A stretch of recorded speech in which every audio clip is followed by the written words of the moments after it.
তো মাছ ভাজাটা হলো, তোর ভাসুর এখনই বেরোবে। ও শাটা দিদি, এই মাছ ভাজাটা আমার আর আমার বরের জন্য। তাছাড়া ভিখারির আবার মাছ খাওয়ার শখ। ছোট, তোর স্বামী 2 টাকা বেশি আয় করে বলে তুই এভাবে বলবি? থাক দিদি, এই নাও তোমার মাছ ভাজা। না হলে তো তুমি আবার শাশুড়ির কানে গিয়ে লাগাবে ছোট খুব খারাপ। তাছাড়া তোমার এই মাছ ভাজা তো আমি আমার ছেলেকে দিয়ে আর ওর শরীর খারাপ করাতে পারি না।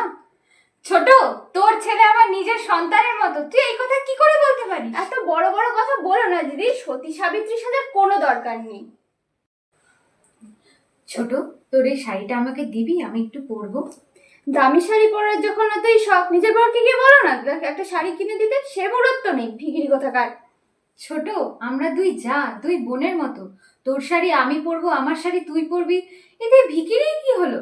থাক দিদি, এরপর না আবার বলে বসো তোর বরকে আমি নেব, আমার বরকে তুই নিবি, সেটাও একই ব্যাপার। ছোট, হোয়াট?